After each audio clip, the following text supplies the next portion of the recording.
اخلاق ہی انسانیت کا نام ہے۔ بچھ جاؤ، پٹ جاؤ، مٹ جاؤ اور اللہ کے دربار میں اونچا مقام پالو۔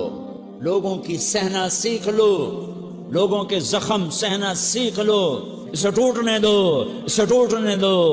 توڑنے والوں کو کہہ دو آ جاؤ، تو تیر آزما ہم جگر آزمائیں۔ لوگوں کو بولنے دو، عورتوں کو بولنے دو، تم سنتی جاؤ اور سہتی جاؤ اور پیتی جاؤ اور اف نہ کرو اور آہ نہ کرو۔ تم وقت کی رابعہ بصری ہوگی، تم وقت کے جنید بغدادی ہوگے۔ بڑے بڑے مجاہدوں والے اور بڑے بڑے بڑے بڑے عبادات والے، اللہ کی قسم تمہاری گرد نہیں چھو سکتے، تمہاری گرد کو نہیں پا سکتے۔ تمہیں پہنچنا تو کہاں ہے، تمہاری گرد کو بھی نہیں پہنچ سکتے ہیں۔ اگر تم اپنے اخلاق قابو کر لو، اپنی زبان پہ قابو کر لو، لوگوں کی تکلیف پر چپ رہنا سیکھ لو اور لوگوں کی بدتمیزی پر چپ رہنا سیکھ لو اور برے سے اچھا بننا سیکھ لو، برے کے سامنے مسکرانا سیکھ لو، تانے سن کر بھی مسکرانا سیکھ لو، تو تمہیں زیادہ نفلوں کی ضرورت نہیں پڑے گی، تمہیں لمبی لمبی تہجد کی ضرورت نہیں پڑے گی۔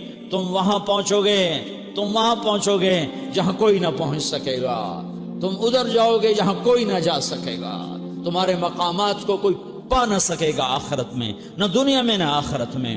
اپنے اخلاق بناؤ، اپنی آخرت کو بنانا ہے تو اس نفس کو پاکیزہ کرو۔ یہ نفس پاک ہوتا ہے دو باتوں سے، ایک عبادات سے، ایک اچھے اخلاق سے، اور یہ غلیظ ہوتا ہے، ناپاک ہوتا ہے عبادات کو چھوڑنے سے اور بد اخلاقی کا شکار ہونے سے۔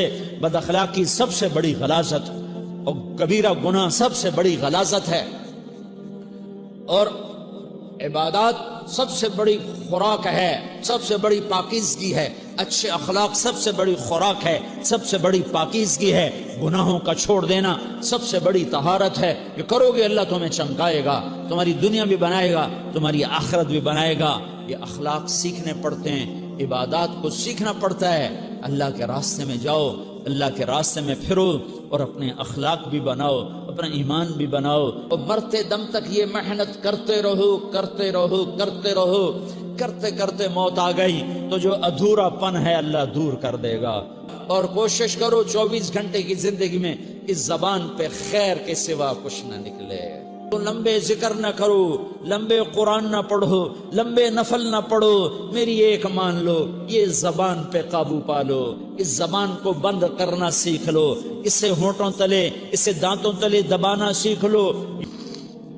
یہ مدرسے کے طلبہ نظر آ رہے ہیں، ان کو شیطان کوئی دعوت دے گا شراب پیو، ان کو کوئی شیطان دعوت دے گا کہ جوا کھیلو، ان کو دعوت دے گا غیبت کرو، ان کو دعوت دے گا فلاں کی برائی کرو، ان کو دعوت دے گا اس کے عیب ڈھونڈو۔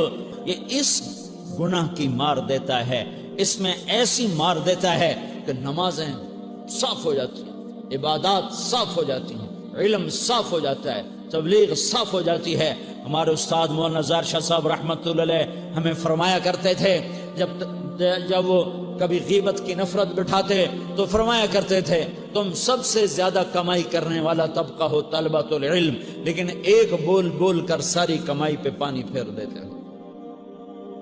تو میرے بھائیوں، چاہے دین والے ہو چاہے دنیا والے ہو، مدرسے والے ہو کالج والے ہو، ایک عبادت کو بناؤ، ایک اپنے اخلاق کو بناؤ تو اللہ تمہارے ساتھ ہے، دنیا بھی تمہاری ہے، آخرت بھی تمہاری ہے۔ اگر اللہ کو ساتھ نہ لیا اور اس نفس کو پاکیزہ نہ کیا تو یہ جہان بھی برباد ہے، اگلا بھی برباد ہے۔ اسے پاک کرنے کی نیت آج سے نیت کرو کہ اسے انشاءاللہ پاک کرنے کی کوشش کریں گے۔ اخلاق ہی انسانیت کا نام ہے۔ بچھ جاؤ، پٹ جاؤ، مٹ جاؤ اور اللہ کے دربار میں اونچا مقام پالو۔ لوگوں کی سہنا سیکھ لو، لوگوں کے زخم سہنا سیکھ لو، اسے ٹوٹنے دو، اسے ٹوٹنے دو۔ توڑنے والوں کو کہہ دو آ جاؤ، تو تیر آزما ہم جگر آزمائیں۔ لوگوں کو بولنے دو، عورتوں کو بولنے دو، تم سنتی جاؤ اور سہتی جاؤ اور پیتی جاؤ اور اف نہ کرو اور آہ نہ کرو۔ تم وقت کی رابعہ بصری ہوگی، تم وقت کے جنید بغدادی ہوگے۔ بڑے بڑے مجاہدوں والے اور بڑے بڑے عبادات والے، اللہ کی قسم تمہاری گرد نہیں چھو تمہاری گرد کو نہیں پا سکتے، تمہیں پہنچنا تو کہاں ہے، تمہاری گرد کو بھی نہیں پہنچ سکتے ہیں۔ اگر تم اپنے اخلاق قابو کر لو، اپنی زبان پہ قابو کر لو، لوگوں کی